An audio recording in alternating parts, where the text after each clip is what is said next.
I didn't write the obituary. That's probably the first thing I need to say. His second wife did, Marianne.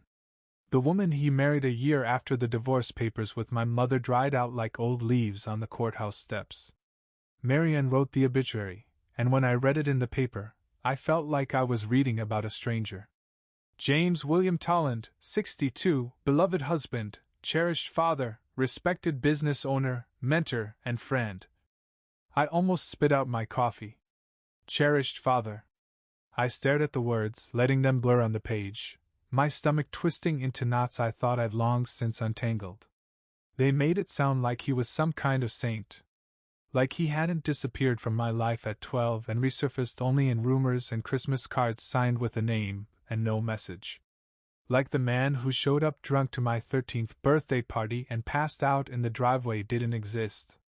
But the funeral was scheduled. And I was expected to show. Not because anyone asked me to. But because I needed to see who exactly they were burying. Who this version of him was. The man other people claimed to love. The man they cried for. The church was packed. I stood in the back, barely inside the double doors, clutching the program with both hands like it might vanish if I blinked too hard. People cried. A woman I didn't recognize sobbed uncontrollably into a floral tissue. A man in a tailored suit told a story about how Dad used to give advice to kids at the rec center. He was like a father to half of us, the man said. He saw us when no one else did. A woman with silver earrings talked about how he once helped her change a flat tire in a snowstorm. He didn't even hesitate, she said. He just smiled and said, "What else are neighbors for?" Each story landed like a stone in my chest. Each one chipped away at the version of him I'd held close to my ribs. The one with the angry voice and the slammed doors and the broken promises. My father, the man who forgot to pick me up from school 3 days in a row. My father, the man who told my mom she was better off when he was gone. After the service, they handed out little memorial cards with his picture on them. Smiling. Soft eyes. That half-smirk I remembered from when he used to tuck me in and whisper, "Night, buddy," before he started sleeping in the garage. I stared at it for hours that night in the motel room. I drank 3 miniature bottles of bourbon from the courtesy tray, and played with the edges of that memorial card like it held some kind of code I could crack. Then I got in my car and drove. Back to the town I said I'd never return to. Back to the childhood home he left us in. It had long since been sold, but I parked outside anyway. The porch light was still the same. The cracked stepping stones. The maple tree out front, now bowed with time. I sat there for a long time, engine off, window cracked open. And in the quiet, I realized something I hadn't dared admit before. I wanted to know who that man was. The one they eulogized. The one who mentored kids and helped strangers. The one who gave people comfort, and showed up when it mattered. The man I never got. I started making a list that night. Names from the funeral. Stories I overheard. Faces I didn't recognize. Because grief is strange, it doesn't always pull you back. Sometimes, it pushes you forward into a mystery you didn't know you were allowed to solve. And I wanted to solve this one. I wanted to know who my father was to everyone else. Even if it meant unlearning the man I had memorized in pain. Even if it meant letting go of the clean, simple narrative I'd built to protect myself. Because sometimes the worst thing about a complicated man is discovering he might have been good. Just not to you. The list started with 7 names. Just the ones I remembered hearing at the funeral. The rec center guy, Marcus. The woman with the earrings, Joan. A kid named Tyler who said my father gave him his first set of tools. A couple from church. Someone who worked at the local mechanic's shop. And Marianne, of course. I didn't have phone numbers.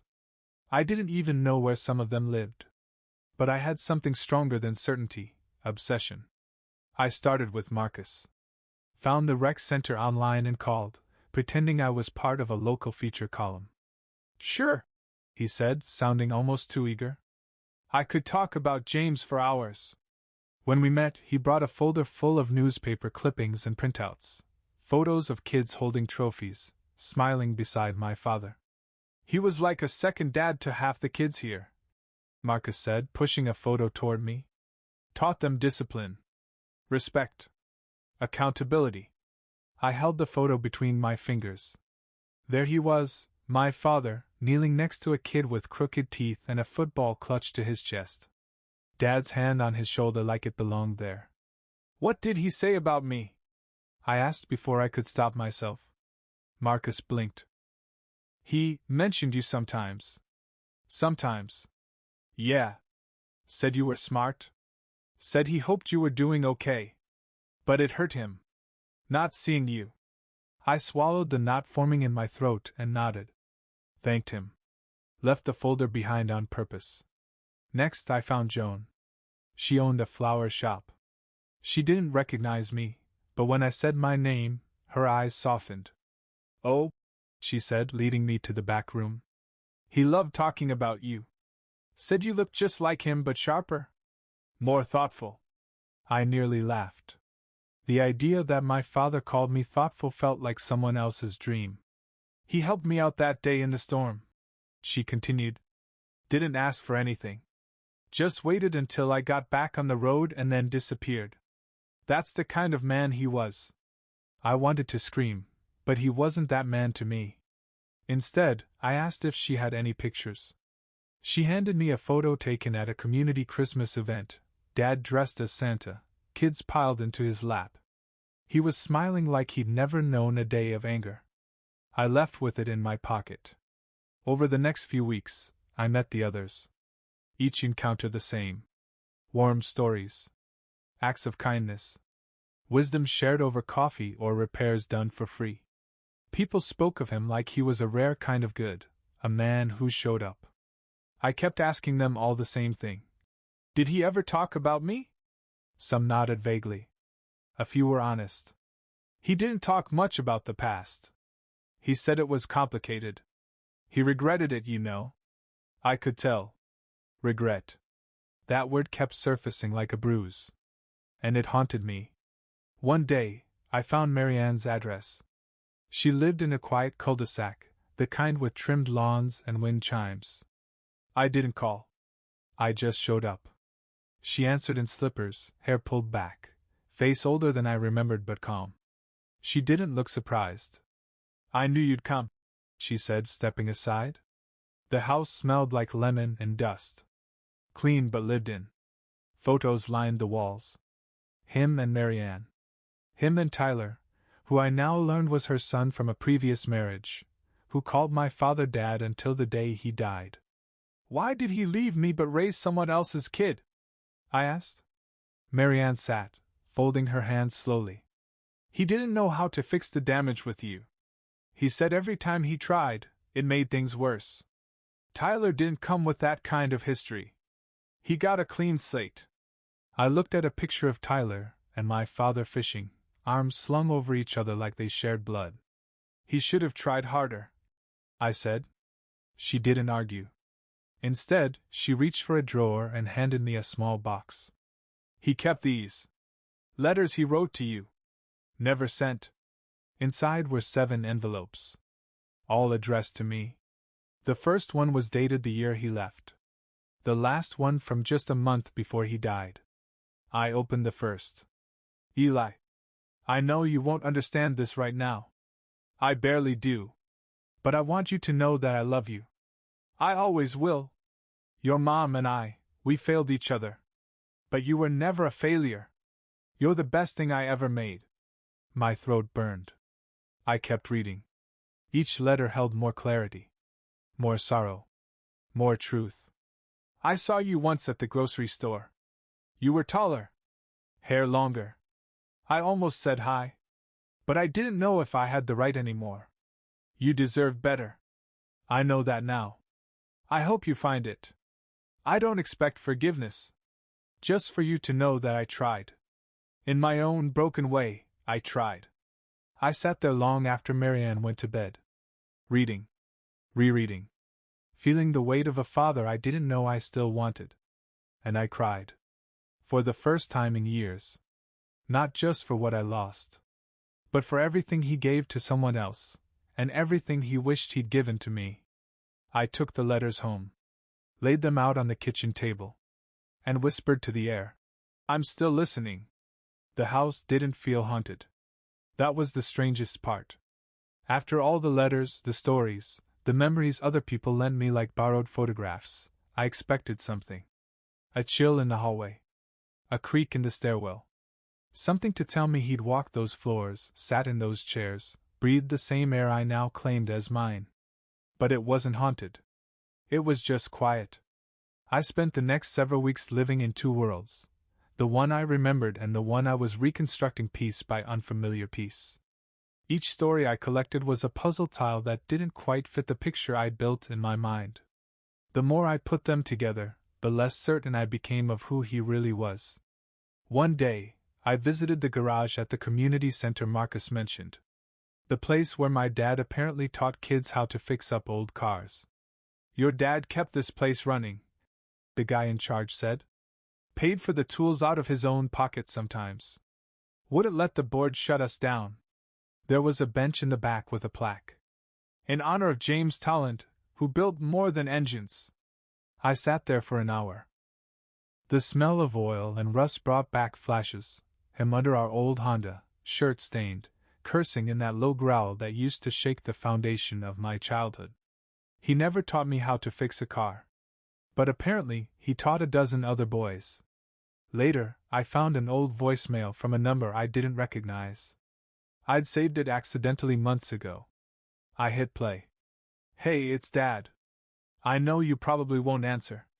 I was just calling to say, I hope you're okay. That's all. I hope you're okay." He sounded tired. Like he was waiting for something he didn't believe would ever come. I listened to it 15 times. Memorized the tone, the hesitation before he hung up. That pause, it held years. The next name on my list was an older man named Wendell. They'd served together in the National Guard. He lived in a small bungalow on the edge of town, surrounded by wind chimes and tomato plants. "He wasn't perfect," Wendell said after a cup of tea. "But he was brave in his own ways." "How do you mean?" I asked. "He came from nothing," he replied. "His dad was mean as a dog with a thorn in its paw. Your father never talked about it much, but once, just once, he told me he made a promise to himself, that he'd be better. He didn't say for his family, or for his kids. He just said better. That stuck with me." I told Wendell what I remembered, the shouting, the absence, the times he broke what couldn't be replaced. Wendell looked me in the eye and said, "Sometimes better just means trying again the next day. And sometimes it's not enough. But it's still better than never trying at all." I drove home in silence. That night, I went into my garage. Dug through a dusty bin labeled "Miscellaneous." Found an old photo album from my mom's closet, one she'd let me take. Tucked in the back was a Polaroid I hadn't noticed before. My father, holding me as a toddler, looking straight into the camera with a half smile. Not the posed kind. The kind you give when you think no one's really looking. He looked young. Hopeful. Like he hadn't screwed everything up yet. I took it upstairs. Put it on the nightstand. The next morning, I woke up before sunrise. The sky was bruised in gold. I opened my notebook. For the first time, I didn't write about him. I wrote to him. "You weren't who I needed you to be. But I think you tried. And maybe, just maybe, that's enough. I'm still angry. Still aching. But I'm also still here. Still learning. Still becoming someone you might have been proud of. And maybe that's your legacy, whether you meant it or not." It wasn't forgiveness. Not yet. But it was the beginning. I started doing small things he might have done. I fixed the fence for the elderly woman next door. Left coffee on the porch for the mailman.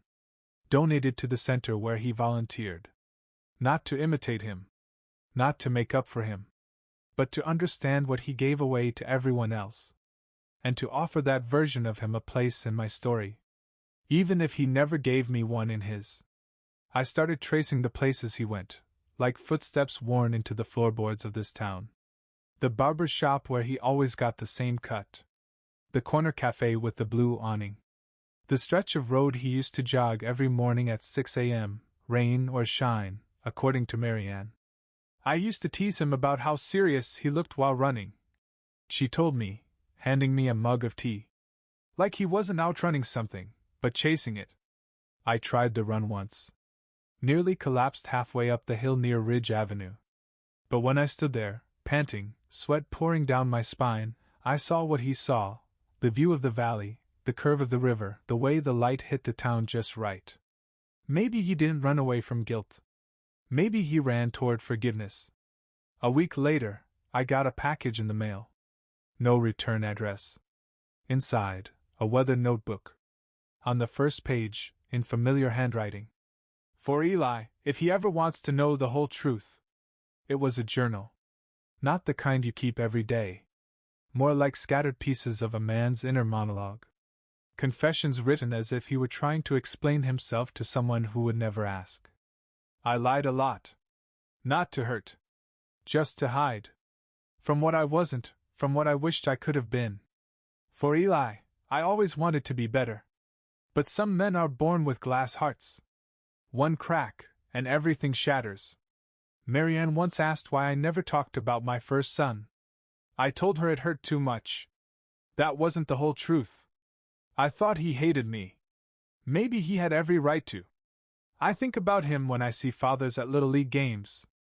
I wonder what he'd look like now. Wonder if he ever looks for me in crowds. There were dozens of entries. Some detailed. Others just a line or two. One was just my name, circled over and over until the paper nearly tore. I sat on my porch until sunrise reading. And for the first time, I didn't feel like I was searching for him. I felt like I'd found him. Not the version in the stories. Not the man who taught kids to fix engines or passed out in our front yard after too many beers. But the middle version. The one who tried. And failed. And tried again. The one who carried my name like a wound and a prayer. I started keeping a journal of my own. Not to mimic him. But to leave something behind in case someone ever asked who I really was when no one was looking. Claire noticed the change before I said anything. You're softer, she said one night, curled against me on the couch. Is that a good thing? It's a beautiful thing.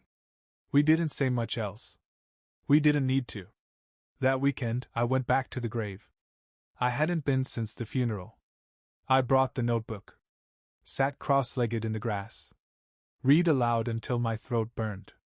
Then I left it there, sealed in plastic, tucked behind the headstone. A full circle. A man to a father. A stranger to a ghost. A son to a story that no longer needed rewriting. When I stood up to leave, I noticed something small at the base of the headstone. A tiny wooden toy car. Old. Painted red. The wheels still turned. I don't know who left it. But I took it home. Put it on my desk. And every time I see it, I remember. There were parts of him that only made sense when he was gone. But there were also parts of me that only came alive because he was once here. There was one photograph I hadn't seen. Marianne called it. The one he was proudest of. She invited me over again, more comfortable now, like I'd shifted from painful reminder to necessary closure. The kind of wound she could look at without flinching. She handed it to me wrapped in a dish towel, like something sacred. I unwrapped it slowly. A wooden frame. No glass. The corners chipped. Inside, my father, standing beside a young man I didn't recognize, tall, dark-haired, confident. They were laughing. Not posing. Just caught in a moment of real joy. That's Tyler, Marianne said, almost whispering. He looked older than I'd pictured. I remembered him as a blur, years ago, at the funeral, sitting 2 rows ahead of me. The boy who got the version of my father I never knew. He called him Dad? I asked. She nodded. Every day. I tried to be angry. I tried to summon the old bitterness. But it didn't come. Instead, I felt something worse. Something heavier. Envy. Tyler had memories. Laughs. Lessons. Photos. He had what I had spent most of my life pretending I didn't need. But I did. God, I did. I asked to meet him. Marianne hesitated, then gave me his number. He's complicated about James, too, she said. But different complicated. We met at a diner 2 towns over. Neutral ground. Tyler walked in, taller than I expected, sleeves rolled up, tattoos peeking out. He looked like someone who'd done some living. Someone who knew the difference between being tough and being cruel. He sat across from me. We didn't speak at first. Then he said, "You're Eli." I nodded. "I always wondered if I'd meet you." "Me too." We ordered coffee. Talked for hours. He told me about fishing trips, bonfires, how Dad helped him through his first heartbreak. He wasn't perfect, Tyler said. But he showed up. That meant everything. I told him about my birthdays spent waiting.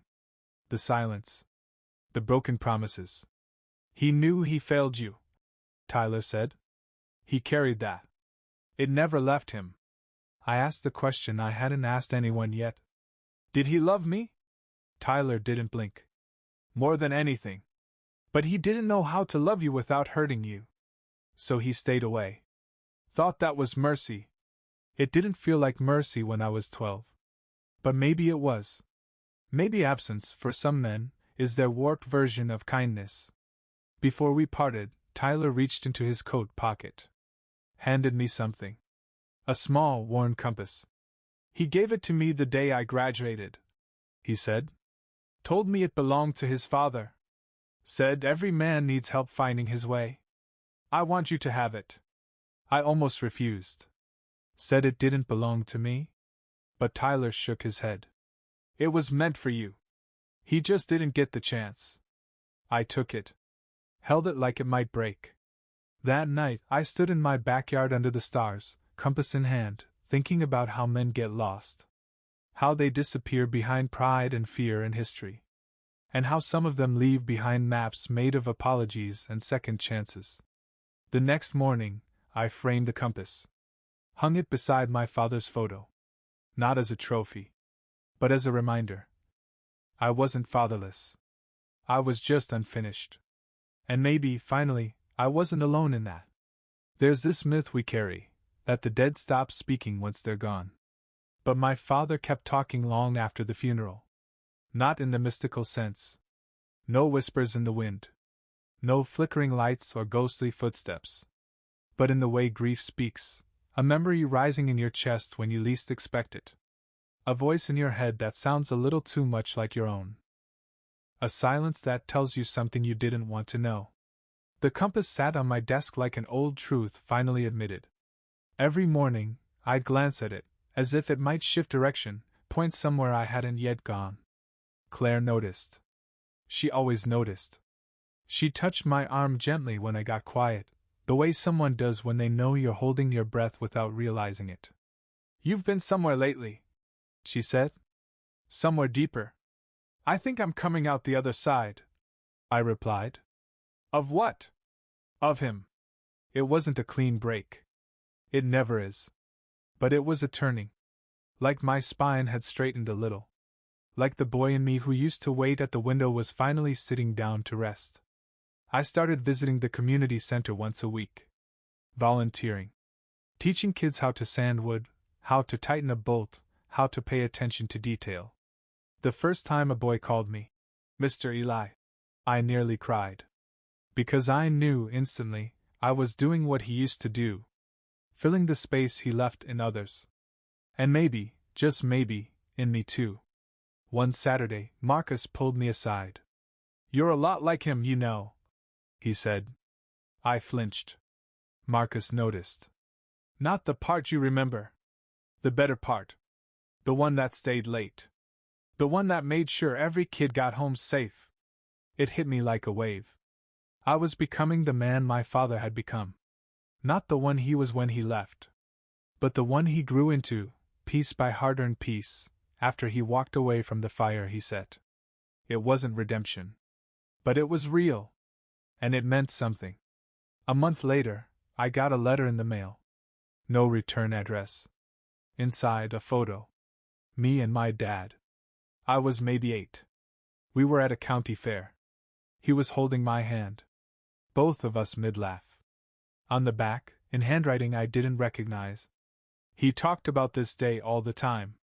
Said it was the last time he felt like a real dad. I had no memory of it. But I believed it happened. And somehow, that belief became enough. That night, I found one of his old shirts buried in a donation box I hadn't gone through.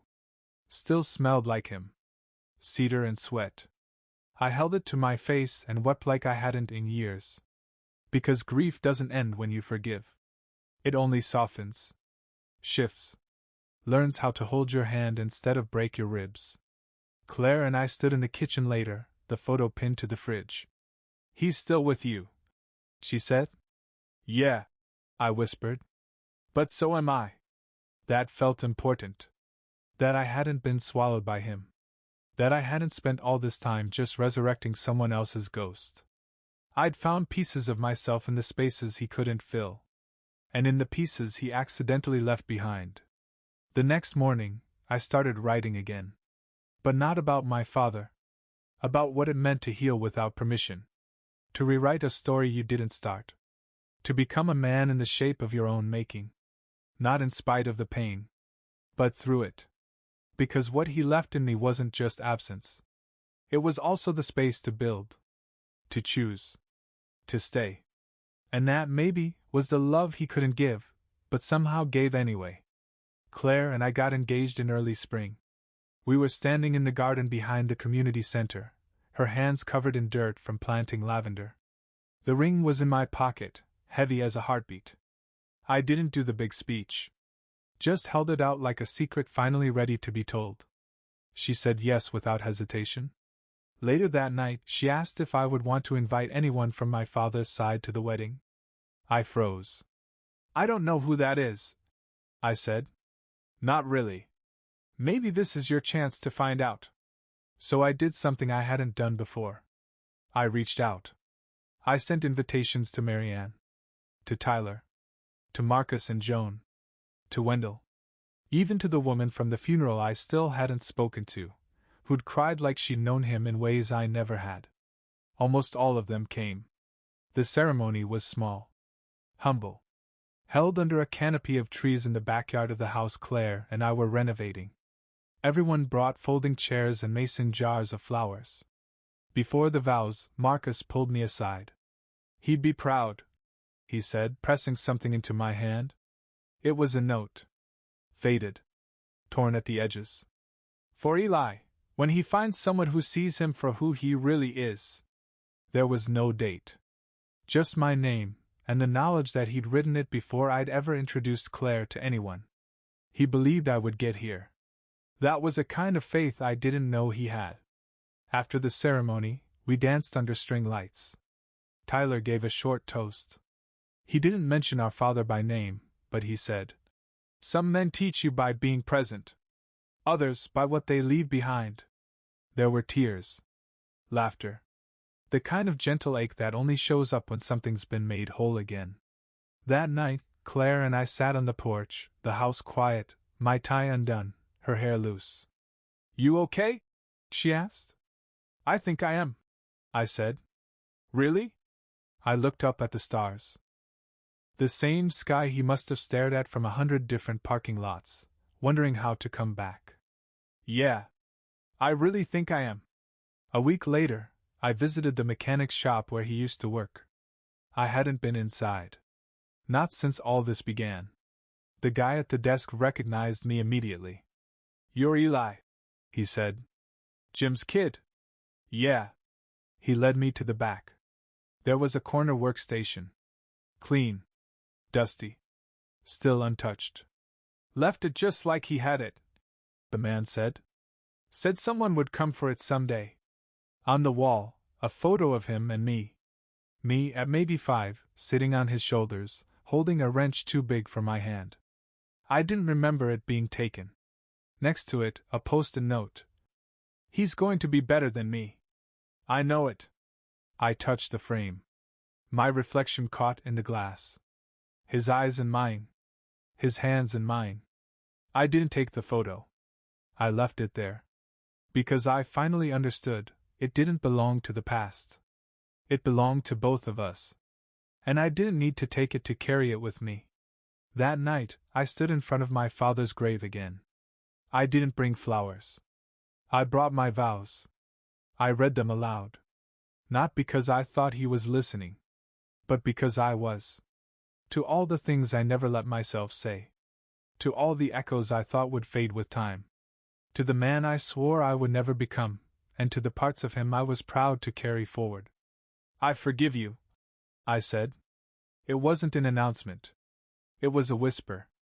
But I felt it land somewhere deep. Like roots. Like something taking hold. As I turned to go, I noticed something strange. The toy car, the one I'd taken from the grave, was back. Beside it, a single daisy. I didn't know what it meant. But I smiled anyway. Because not everything needs to be understood to matter. Some things are just meant to be felt. Like love. Like loss. Like the quiet way a man begins to rebuild the parts of himself that once belonged to someone else. It was Tyler who found it. A month after the wedding. He called me while I was sanding a windowsill in the kitchen, speakerphone crackling through sawdust. "You got a minute?" he asked. "Always. I was going through some stuff at Marianne's. Clearing out the attic. Found something I think belongs to you." I paused the sander. "What is it?" "A box. Your name on it. In his handwriting." By the time I got there, it was waiting on the table. Wooden. Heavy. A lock, but no key. My name carved, not written, across the top. No one said anything as I sat down to open it. Tyler handed me a paperclip. "Go on." It clicked open with a soft groan of something that had waited too long to be heard. Inside. A baseball glove. A stack of drawings I'd made as a kid. A small voice recorder. A folded letter with my name. I opened the letter first. "Eli. I didn't send you birthday cards like I should have. I didn't call. I didn't show up. But I kept this. Everything that reminded me of you. I didn't know how to be your father when I had you. But I carried you anyway, in silence, in hope, in the corners of every room I tried to make a home in. This box is what I couldn't say out loud." My hands shook. The glove was mine. Faded. Too small now, but it still smelled like grass and summer and that one game he actually came to. I pressed play on the voice recorder. Static. Then his voice. "Hey, bud. You're probably older now. Maybe married. Maybe not. Doesn't matter. Just wanted to say, I'm proud of you. I know I don't get to say that, but I'm saying it anyway. Because you deserve to hear it." There were more recordings. One for every year. Short. Simple. Each one a little softer. A little older. "You're 15 now. Probably taller than me. You're 20. Hope you're not making the same mistakes I did. You're 27. Happy birthday. I saw your mom the other day. She smiled when she said your name." I sat there for hours. Listening. Letting the years fall around me like rain I hadn't known I'd needed. When it was over, I looked up and saw Tyler watching me. "You okay?" he asked. "I think this was his way of showing up," I said. "Even if it was too late." Tyler nodded. "Better late than never, right?" Maybe. Maybe not. But it was something. That night, I brought the box home.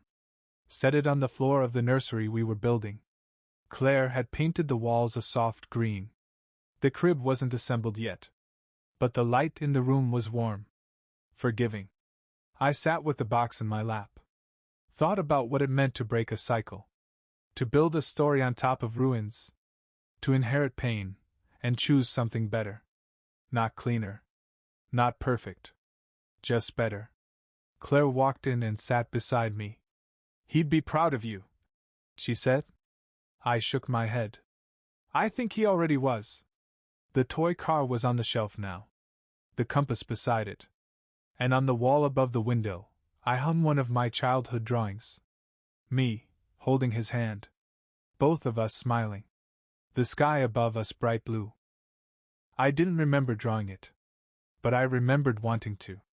And that was enough. Not to forget. But to go forward. Because sometimes the version of your father you hold onto is made from memory and hurt and silence. And sometimes, if you're lucky, it's also made from the parts he left behind, hoping you'd find them. Hoping you'd find him. Hoping you'd finally find yourself. The nursery was finished by summer. Claire picked out the curtains. Soft white linen, stitched with little pine trees. I built the crib myself, oak sturdy, no sharp edges. It was the first thing I'd ever made that didn't wobble. She said it was beautiful. I said it was enough. We didn't know if we were having a boy or a girl. Didn't want to. It wasn't about the name. It was about letting something arrive without expectation. We'd both been shaped by expectation, by what was supposed to be.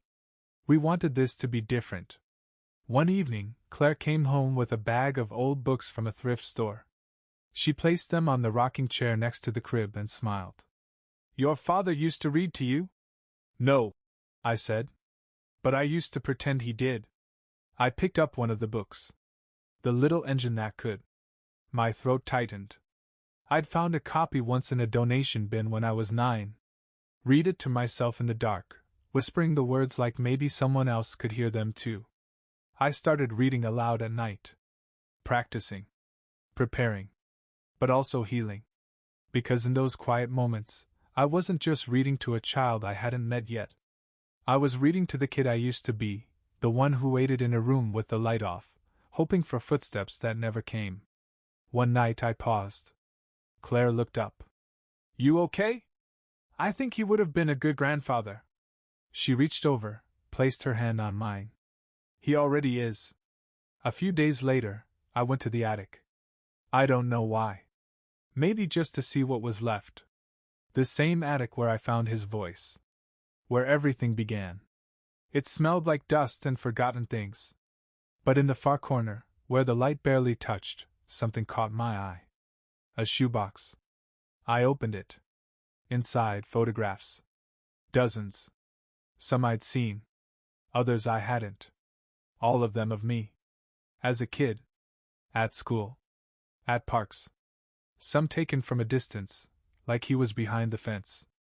He'd been watching. All those years. He hadn't shown up for birthdays. But he'd shown up in other ways. Silent. Ghost-like. Present without permission. I brought the photos downstairs. Laid them out on the dining table like pieces of a map. Claire walked in, stopped cold. "He kept these?" "Yeah." She touched one gently. Me at age 10, arms crossed, a defiant glare. "He didn't give up on you." "No," I said. "He just didn't know how to try." We put a few in frames. Hung them in the hallway leading to the nursery. Because he wasn't just the man who left. He was also the man who never stopped looking back. Weeks passed. The baby came early. A boy. We named him Jonah. The first time I held him, I felt something inside me crack open. Not like something breaking. Like something being born. His fingers wrapped around mine, and I thought of my father's hands. Big. Calloused. Always trembling slightly, like they were afraid to hold too tightly. I whispered to Jonah, "You'll never have to wonder if I loved you." And I meant it. Not because I was perfect. But because I had seen what silence does. What absence leaves behind. And I was done inheriting ghosts. One night, I sat in the rocking chair, Jonah asleep in my arms, and I recorded my first message to him. "Hey, bud. You're only a few days old, but I already see the world different. I see myself different. I want you to know I'm trying. Every day. I'll get some of it wrong. But I'll never stop showing up." It became a ritual. Every birthday, every milestone, I left him messages. A box slowly filling up with my voice. My presence. My proof. Because the truth is, some men die too soon. And some die slowly, in the empty spaces between who they were and who they wanted to be. I didn't want Jonah to carry those spaces. I wanted him to carry stories. The real ones? The ones where his dad tried. Failed. Tried again. The ones where love didn't arrive on time, but still showed up. And stayed. Jonah turned one on a windy Saturday. We threw a small party in the backyard, surrounded by people who had become a kind of chosen family. Marcus brought balloons. Marianne baked a cake. Tyler held Jonah in his arms and told him stories about fishing with the man who once held me the same way. There were pictures. Candles. A toy toolbox Claire found that made Jonah light up with a grin too big for his face. I sat quietly for a while, watching him crawl in circles through the grass, his fingers clumsy and curious. And it hit me, this was the version of me my father never got to see. And this was the version of him Jonah would never meet. But somehow, I carried both. That night, after everyone left, I cleaned up slowly. The backyard quiet again, the house humming with the stillness of something sacred. I walked into the nursery. Jonah was asleep. I stood by the crib, resting a hand on the rail, and whispered, "You changed me." And I meant that in more ways than one. Because fatherhood wasn't just about giving, it was about returning. Reclaiming. Revisiting the places where I once felt small and scared and turning them into something bigger. Safer. My father once said in a letter that he wasn't brave enough to try. I still don't know if I am. But I'm here. And maybe that's its own kind of courage. I sat down with my notebook and began writing the final chapter. Not of this story, but of the one I'd been too afraid to finish. It started like this. Dear Dad, you were never who I needed you to be. But in your absence, I found the shape of who I needed to become. You didn't teach me how to ride a bike, or how to shave, or how to ask for forgiveness. But you taught me what not to run from. Pain, grief, regret. You made mistakes. But you also left behind proof that you wanted to do better. Maybe that's all any of us can ask for. Not perfection. Just the will to be more than what we were taught. I don't hate you anymore. I love you, even if I still ache when I think of what could have been. I see parts of you in Jonah already. His stubbornness. His quiet focus. But I also see something new. I see hope. Thank you for giving me that, even if you never got to see it. I folded the letter and placed it in the box beside Jonah's crib, the one filled with my own recordings, my own memories, my own attempts to stay. I didn't bury it. I didn't burn it. Because some things deserve to be kept. Not as wounds, but as reminders. I tucked Jonah in again, kissed the top of his head, and walked into the hallway lined with pictures. My father was there. Not as a ghost, but as a thread in the story I was still writing. The man I became because of him wasn't perfect. But he was present. And sometimes presence is louder than any apology. Sometimes it's the answer. And sometimes it's the beginning. This could have been me. And now, it finally is.